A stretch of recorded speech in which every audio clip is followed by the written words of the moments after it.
Well, ideally, I like to think that I'm smarter than the machine.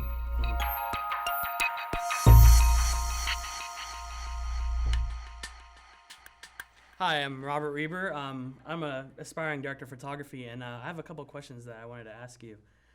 The first one being, with all these varying resolutions that are out there now, from 1080 to 2.5K to 4K, what's the difference, or why should we choose one over the other?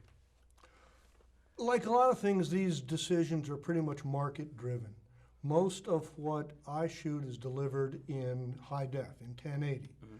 So the advantage of, say, shooting 2K is that you have got extra pixels there to reposition the picture. Whereas if you shoot straight high def and then have to reposition, you've blown that picture up, so you're losing a little quality. The same is true of 4K and 8K, up to as many K as you want. Right. It's a larger picture, so you have got more room to play around in there. The disadvantage to these higher resolutions is that your file sizes are much bigger, your post burden is much greater, and any pipeline has to be much bigger.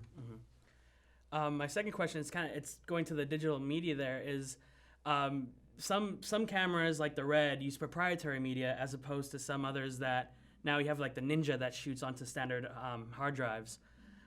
Is there any benefit to shooting on proprietary media as opposed to shooting on standard hard drives or something to that matter?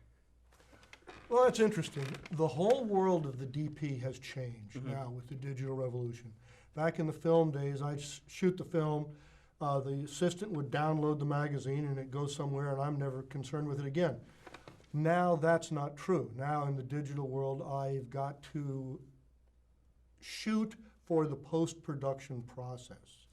So as far as proprietary files versus universal files, as far as the post pipeline, that's usually decisions that are made with and by the post supervisors and the editors, and frequently they're given to me as a decision already made. I'll get a job and they'll go, okay, well, we're doing this with the Red. Right. And I may say, well, I want to shoot this on film, or I want to shoot it on 5D or something. Well, that's great, we're doing this with the Red.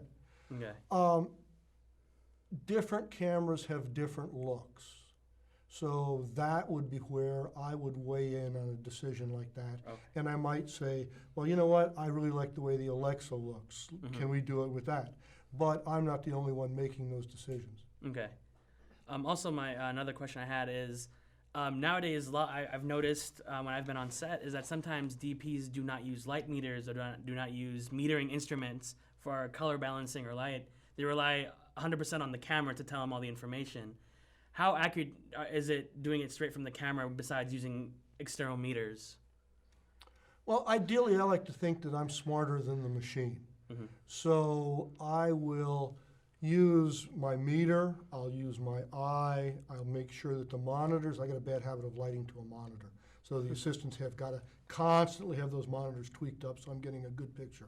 I'll use zebras, which not many people use that much anymore. I'll use false color. I'll use all the various tools available to me to give that correct exposure, but ultimately the decision is made in my head. Well, thank you again for, it was really eye-opening. So It was nice talking to you.